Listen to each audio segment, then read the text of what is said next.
Thank you. This is not my typical lecture scene. One, I normally can see my students, and it's kind of hard with all the lights. As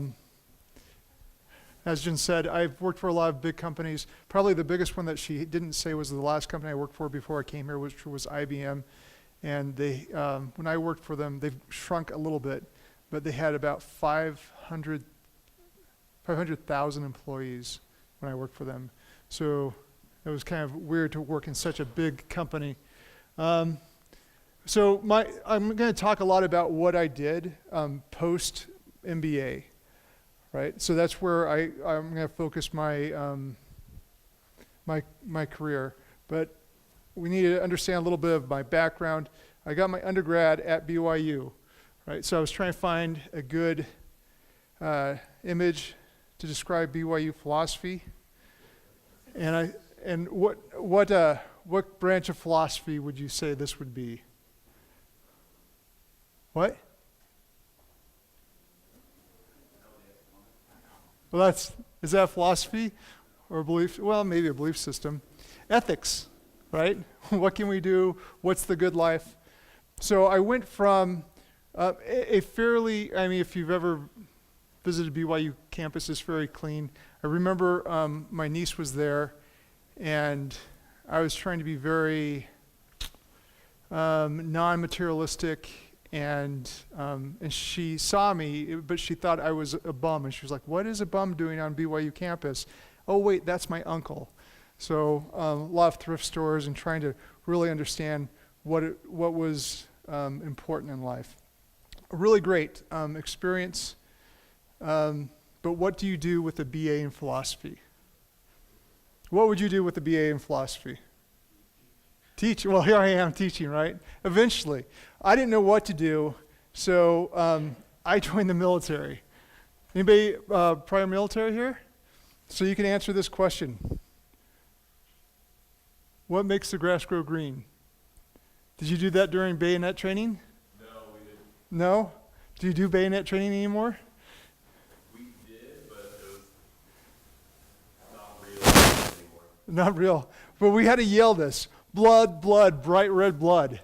Imagine coming from BYU, a philosophy major, thinking about the meanings of life and how to be a good ethical person, and then running along with your fellow soldiers yelling, blood, blood, bright red blood.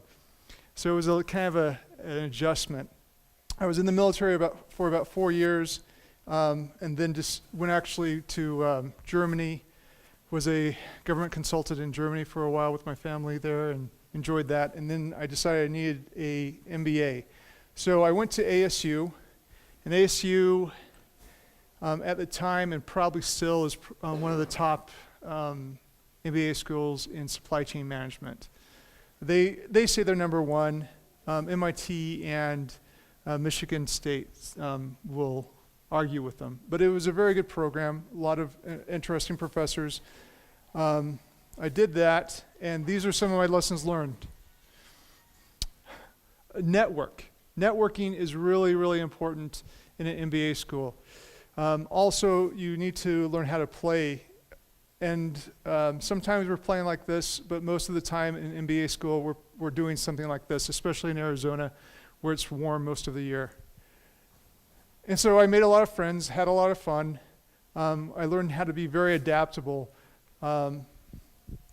At a full-time MBA program, you have concentrations. So there you could concentrate in finance, you can concentrate in supply chain management, or in marketing. A lot of my friends went into marketing, and I was going to go with them, but then the military activated me. So I had to drop out of my MBA program, start preparing to deploy, and then they called me and said, "Oh, we have the wrong MOS. Do you still want to come?" I'm like, "No." So I went back, and instead of going into marketing, I went into supply chain management.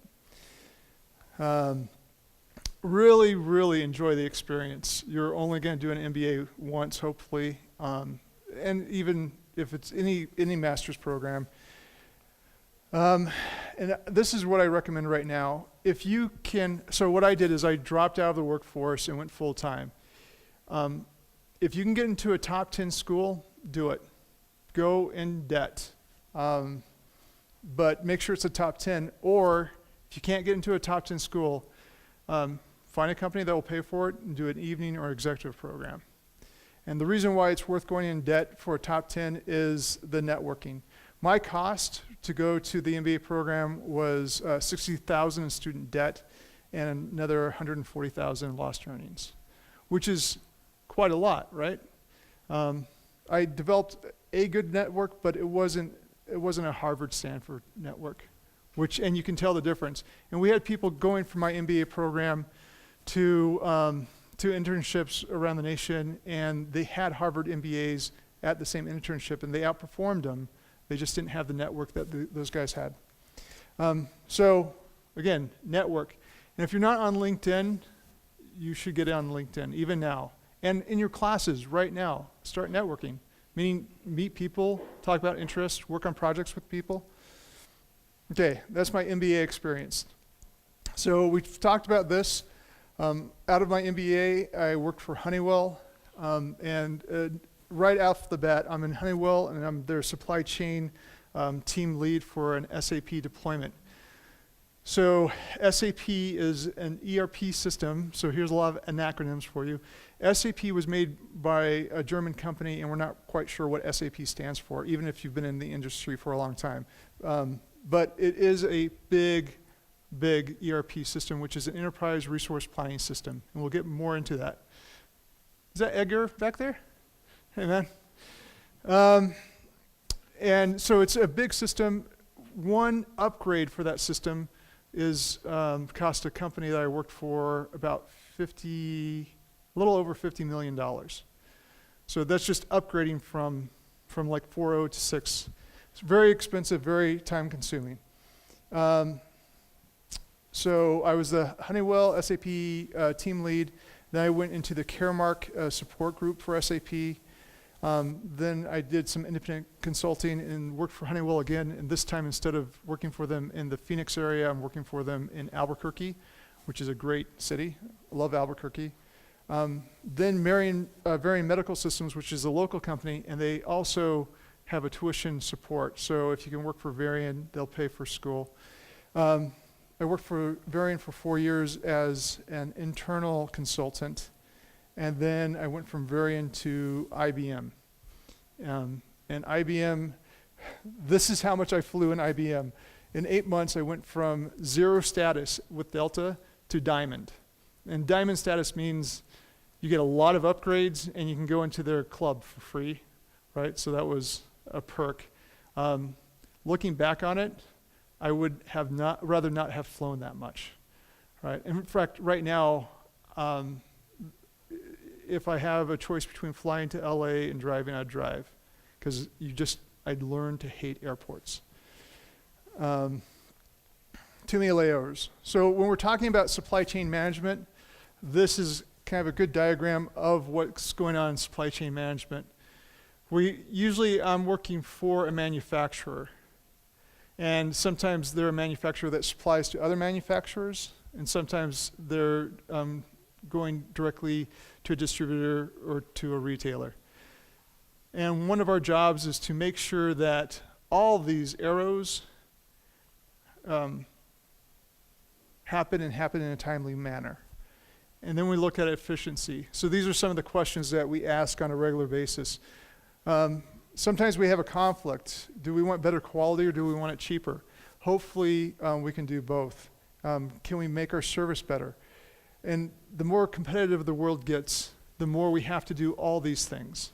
And so the pressure on a supply chain manager is immense. What we have found too is that the lower the profit margin, the more important supply chain is. So the more impact that we can have on a company. So if you're going to become a supply chain manager and you ask them, what's your profit margin? And they're saying over 20, then you're not going to be that important to them. They're just making too much money. It just doesn't matter how much you save them because they're doing really well. When you get below 12%, then your job becomes more important. And you get more respect and more perks, right? So we need to understand in supply chain management what globalization is. So globalization really started in this with NAFTA, and that's the Bill Clinton era. So that's Hillary's husband, right? And what we saw, the maquiladora factories are factories that were originally in the US. And we're like, hey, we can save money by manufacturing in Mexico. And it's not that far away from our customer base, which is US customer market. And we can go from, $18 an hour to $2. So they started setting up factories all along the border. And Ford Motor Company, I had a friend that worked as a manager for Ford Motor Company. And he actually lived there. He was fluent in Spanish. Fairly interesting. What we found happening was that the workers that were good, solid workers that would be there on a regular basis, the different companies or manufacturing plants would start competing for them. And so you just see a natural rise in pay rates that went on, which was great for the people there. But what happened? Well, we started chasing other low-cost manufacturing. The dot-com boom and bust then happened soon thereafter. It really didn't affect supply chain management that much. There weren't a lot of supply chain management dot-com boom and busts. But what it did introduce is this information age. And that allows us to manage at a greater distance, right? And keep track of inventory all over the world. So this information age, we have a lot more complexity in our supply chain management, a lot more options in supply chain management. We can save a lot more money. We also learned that the more accurate our information, the less inventory we have to hold in the supply chain. I'm going to go back here. If you look at this diagram, we have inventory coming from the supplier, and we own it after they ship it. So en route, we'll own that inventory, and it's on our books, and that costs us money. Then we have inventory in our factories. We'll have inventory at our distributor facilities, and then we might even have consignment inventory at our retailers. That all costs money. And if you have a low profit margin and you have a high competition, we can exchange that inventory for information, which is huge. So let's get back here. So why did we manufacture in China? It's cheaper because of labor, right? And this was true, and China has profited a lot from it. When I was with IBM, my team, I actually begged out of the option to go to China. So part of my team went to China for about a month, and this was 5 years ago. And so I'm on conference calls with them daily, and we're doing our work, trying to get a Chinese customer up and running on the SAP system. And they're like, Leduc, it's so nice. I mean, the air quality sucks, but you should see the women, right? I'm like, what? And they're like, yeah, everyone's like a fashion model here. Oh, and we went to a club last night. Guess what the cover was? So what do you imagine a cover for a club in Beijing 5 years ago might be? 30, a couple bucks? It was 200. So to think that China is this poor country is no longer true. There are very wealthy people, and there's a whole different class of wealth going on in China. In fact, if we look at the wealthiest people in the world, billionaires, you'll find about 10% are coming from China now. So we did manufacture in China to save money. The question now is, why do we manufacture now in China?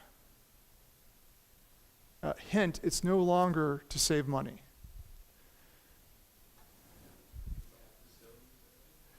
There's facilities there, but we want to sell to China. GM now sells more cars in China than they do in the US. Right. So when I was working for Varia Medical Systems, we wanted to sell X-ray tubes in China. Great market, great potential, so we're trying to go through the rigors of selling a FDA certified tube in China, and they have their own certification process.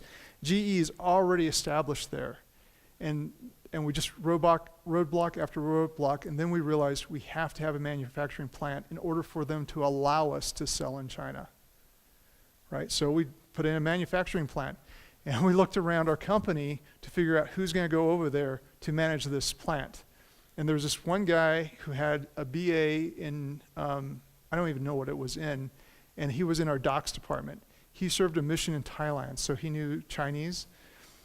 So he and his family flew over to China, and he became a manager. And then we had to train him on how to become a manager and how to manage that group virtually through Skype, through the internet, lots of assembling blocks. But it's important to understand what's going on with the globalization and how that affects our supply chain market.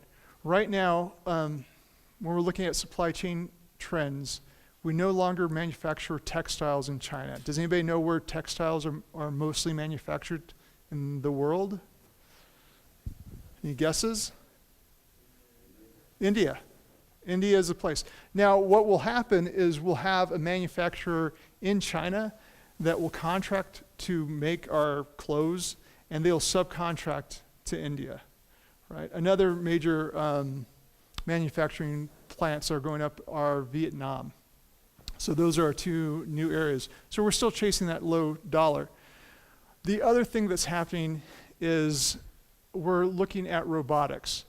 And our robotic manufacturing processes, the arms that we're making, and are cheap enough now where the landed cost is about $3 an hour, which is the same cost as it would be to produce in China.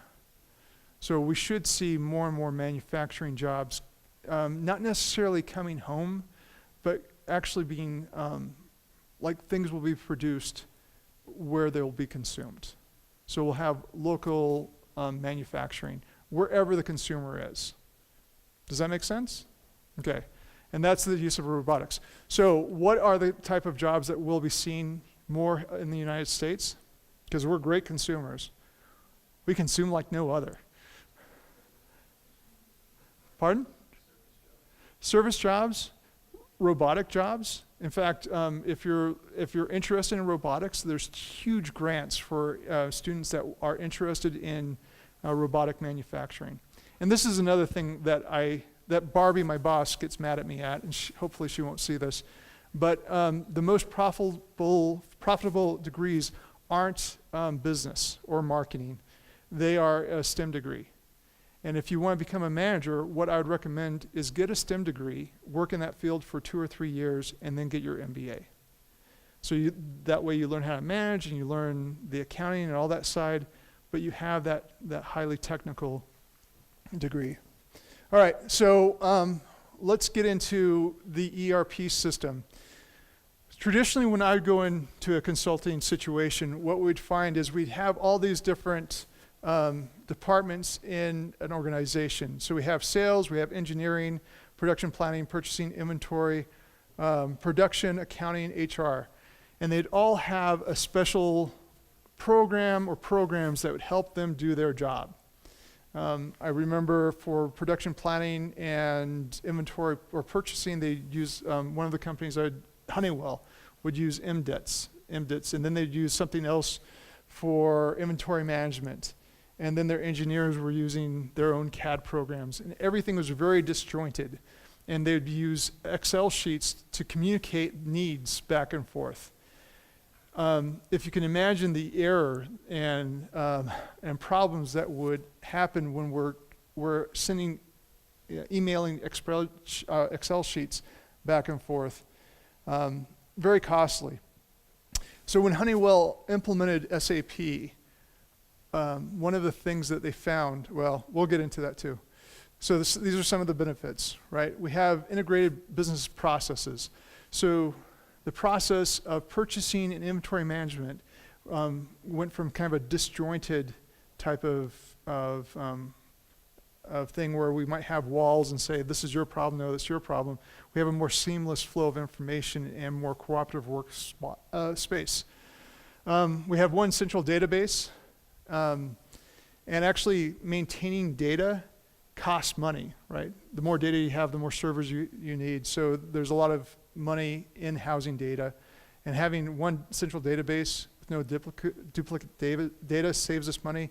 And it also saves us time. And it also helps us have reports that we all agree on, right? And that's the single view of the truth. SAP, I wouldn't say it's easy to use, but once you get to know it, it becomes easy to use. Anybody use SAP here? No? That's a shame. One, because it helped me make a lot of money. So knowing SAP is a good thing. There's a couple other systems, ERP systems. Oracle is a big SAP system, or ERP system, and I think they have a headquarters down by Thanksgiving Point. Is that right? So that'd be, and then Microsoft Dynamics is another competitor with SAP. And so once you get to know the system, you have kind of like the same look and feel throughout the whole system. And then we have this was like, I have a friend who's an accountant, and I tease her about this. It's like one of the best things we could do was fire accountants. We really saw a reduction in accounting when we used SAP or an ERP system. And what we would see is closing the books it would take like half the time to close books each month. So the accountants could actually be reduced, and we could find other things for them to do. And this is my SAP world. So when we say MRP, MRP is Material Requirements Planning. So say I want to make a bike, and a bike has a frame, seat, spokes, wheels, you name it. Every bike I make takes, depending on the wheel set, probably 40 to 50 spokes. And then you have some quality problems as you're putting those spokes on, like they'll break. So you need some extra spokes. So when we're looking at a system and we're saying, hey, production is going to make 100 bikes, well, how many spokes do you need? If it's 50, then it's 50 times 100, and then you add in some scrap because you know you're going to break some spokes. Well, with the system, my production planners can get some information from their sales, and then they can make their production plan, and those requirements will go into our MRP system, and then our buyers can say, hey, these guys are going to be making this. This is how much inventory we have on hand, and this is how much we're going to need to buy. In fact, we got, at Varian Medical Systems when I was working there, we take all the low-hanging, what we call component parts or non-strategic parts, and we put them on auto PO. And so the system would actually generate this production load, flow it through the inventory, look at the contracts we had for our purchasing and our suppliers, and automatically create a purchase order. And so when the buyer came in, he'd just go to the printer and see what printed out for him during the batch run that night. And then he'd just check the POs to make sure that everything was what he expected them to be, and then move on and do other things throughout his day. So that, I mean, if you can imagine the time saving of having 1,000 different parts that you now don't have to worry about, and the system will run for you. That was some of the stuff we were working on and we did. There's also like invoicing, supplier management, quality control, quality inspections.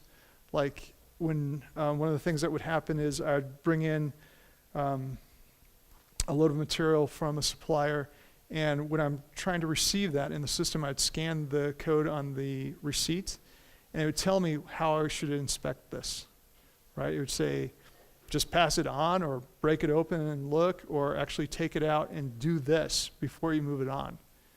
And those instructions would be automatically fed to these guys as they're doing their initial inspection as they're bringing inventory on. So, yeah, supply chain management, we look at a lot of different things. These are some screenshots of of what SAP actually looks like. This is a Material Master. So each part that we're using in the system has a number and a description and a classification.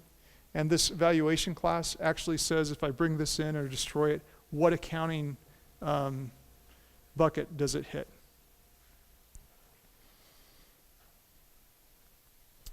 This is our standard purchase order. And what we're seeing here on the purchase order is like we have a due date, we have the vendor, we have a material description, the quantity, when it's supposed to be delivered, all the typical PO stuff. And then we actually have a purchase order history, so we can track when it hit the dock, what inspection was done, what accounts were hit. And this might sound, kind of boring, but it actually is really exciting when you're setting it up and getting it running and seeing the savings and the efficiencies that you're gathering. Okay, this was my life as a consultant, especially for IBM. I usually would have to fly out on a Sunday. So what I'm doing is jumping from what we did to how you felt as you did it, kind of, or what it was like in case you want to do a consulting job. I usually fly out on Sunday. On rare occasions, when I wasn't going East Coast, if I was going West Coast, then I could fly out on a Monday. So I was a consultant in LA for about 4 months, and that was really nice because I could get up, catch a 7:30 flight, get there in less than 2 hours, check into the hotel, or actually I would go to work and then check into the hotel after work on Monday, instead of killing a Sunday afternoon. So fly out Sunday, check in, and when I was going to Florida, I'd take a direct to Orlando, and then I'd drive over to the Tampa Bay area because it was faster to do that. I usually checked in about 1 o'clock in the morning, and then I'd have to show up about 8 o'clock. On Monday, they would give you a little bit more leeway of when you showed up, but you still had to charge 40 hours by the afternoon on Thursday. So you're doing long days while you're there. And then on Friday, we usually spend about 6 hours working on projects for the mother company, which could be IBM or Deloitte and Touche or whoever you're working for. And that might entail, so one of the things that I got into with IBM was gamification of education, right? So we're looking at creating games to help people learn to do things. Right now there's something called Dragon Box or something like that that you can get that will teach you to learn algebra. And it takes like a semester of algebra you can learn in about 4 or 5 hours playing this game. And there's a lot of reasons why it's so much more effective. So that's one of the things that IBM was getting into. How we're doing a lot of corporate training. How do we make it into a game so it's more effective form of education, and it's more engaging, and then we can sell it, right, and make a lot of money. So that was my Fridays. And then I usually so this travel time doesn't count for your 40, right? So you're just traveling. And when I was going East Coast, sometimes it could be up to 20 hours. And we got really grateful for the Wi-Fi and this is, again, 5 years ago, but when I was doing this, in the midst, they started introducing Wi-Fi on the flights, right? And then I could actually bill time while I was flying. And it was a 4-hour flight to Orlando, right? And I was like, that was Christmas to me, right? And then working the same, so this is one of the things I really, really loved about it. If you're in a corporate world, a lot of times you're in a cubicle and there's not as much interaction. And one of the things I loved is I'm going into another company, I'm in this room with a lot of my peers, and we are shoulder to shoulder doing something, and it's usually a big project that there's a lot of team building and camaraderie. I'm still friends with a lot of the consultants. They're wondering why I chose this job. But they have a lifestyle that's really fun. And if you're single, it's It is just a lot of fun. You don't even have to fly back to Salt Lake. So I had a lot of friends that wherever we'd fly out to New York and do some stuff in New York. And I'm thinking of my one friend, she was from Miami, and as long as the plane ticket costs about the same, she could fly anywhere for her weekend. So she didn't have to go back home. She could go out to Chicago or wherever she wanted. So as a single person, it was a lot of fun. One of the things that we learned is we always ate lunch together. We all were on per diem, and for some reason, eating food together builds a team relationship. And that's just consistent. So if you're working on a team, even if you're not consulting, find ways to eat food together. I don't know why, it works. Okay, so these, if you're looking at supply chain management, this is how things are breaking down. So the average management job in Salt Lake City for supply chain is about $82,000. For non-management, but still exempt, you're about $65,000. If you're non-exempt, so you're working on an hourly basis, unless you're just receiving on the docks. I think if you're like varying medical systems, they start their dock workers at about $11 or $12 an hour. That's still considered a supply chain management job, but you're not really doing any contemplative supply chain stuff. Industrial distribution, a bachelor's, so if you get your BS or BA in industrial distribution, which is supply chain management, that's tied for number 14 or 19, right? First non-STEM job on this pay scale. So when you're looking at most profitable majors, and if you don't want to do STEM, industrial distribution is it, and you can start at about 56. Around here it'd probably be about 54, and then mid-career after 10 years you're looking at low 100s. Supply chain consultant, your average is right in there. Now if you have an MBA, it's going to be higher than that. So this is another kind of screenshot. So I was an SAP supply chain management consultant, and with an MBA, again, you make a little bit more than that. But I don't know if you can see that. Like a supply chain consultant without SAP, you're about 94. With SAP, you're about 102. So this is kind of like the job type market. HANA, SAP HANA is, again, I said information is very valuable to a supply chain manager. HANA is one of their information analyst packages. And it's in big demand, especially right now. It just came out about 2 years ago. So if you become an SAP HANA expert, you can do a little bit better than most. If you want to get into supply chain management, where would you start? There's a lot of just supply chain jobs. I have a friend that started as a receiver at Varian Medical Systems. So he's just bringing stuff in. He moved from a receiver to a material production or a material planner, and then from a material planner, he actually went into accounting and into management. So he has a good background in supply chain. And while he was doing that, he was going to school. So I'd recommend doing that, even getting the basic logistics job where you're just doing a non-exempt hourly job and moving up as you're going through school. And then as you're going through school, there's two routes, right? We've talked about getting a STEM degree and then going into supply chain management through your MBA. And the MBAs is a great transition from any previous major into a business focused job.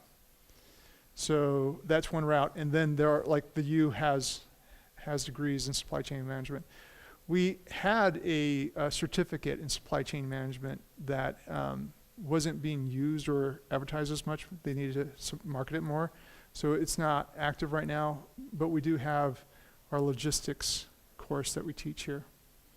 That goes over a lot of, like today we spent the whole lecture this week just talking about quality control and statistical quality control. And if you've ever heard of Six Sigma, That's what we're talking about there. Six Sigma usually get certified with it in the company that you're working for. That's my experience. Locally, I think we have some classes offered through the other side of our offerings. What's that called? So it's not academic preparing you for what? Continuing ed. I think we have some Six Sigma continuing ed courses. And I know they have some prep courses at the U in Six Sigma. So Six Sigma is, we're looking at our processes, our manufacturing processes, all of our processes, and we want to make sure that that the variation that we're seeing in the process is random variation, which means that the process is in control, and then when we make a part, it will fit in whatever function it's supposed to do. And if a process gets out of control, then we have quality issues, and we have to bring it into control. And Six Sigma helps us identify out of control processes, or processes that are beginning to go out of control, and rein them back in to keep our quality in check. So the people that I knew that became black belts usually had their degree, so a 4-year degree.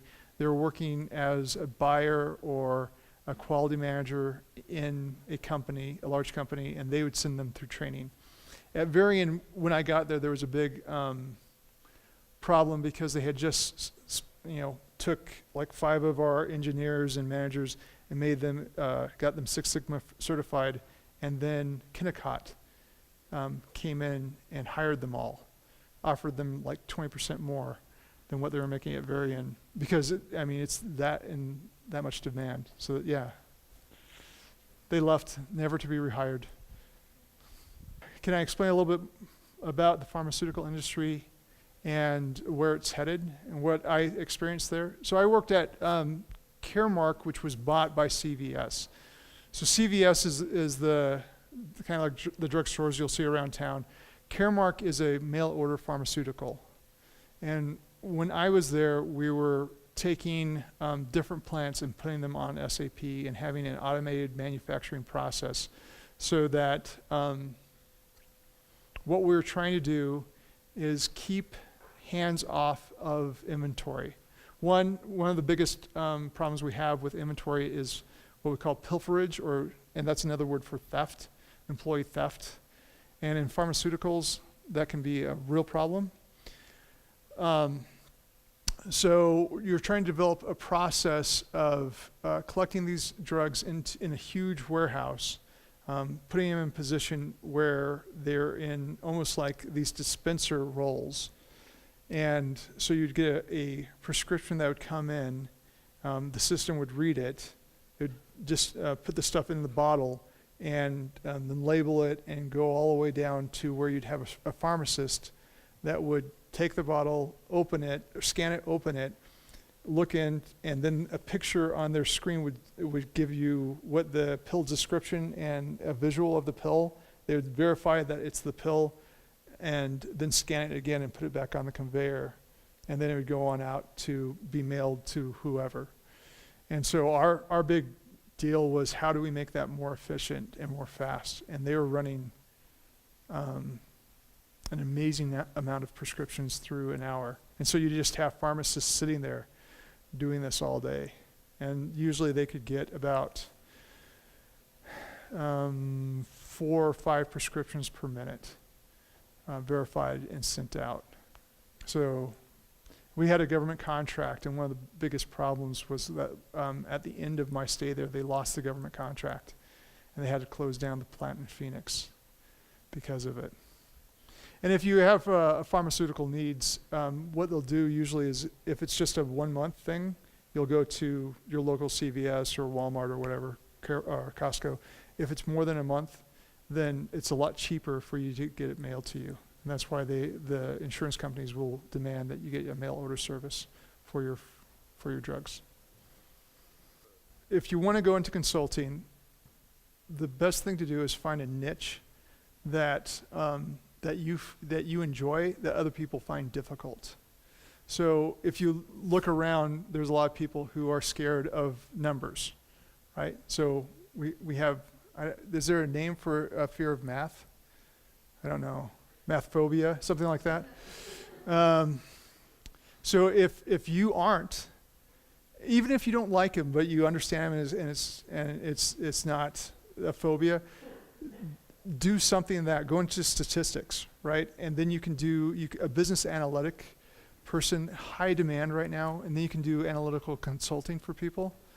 IBM, Deloitte and Touche hire you in a second to fly you around, right? But understand, it's not good for a family, right? Unless you don't like your kids, right?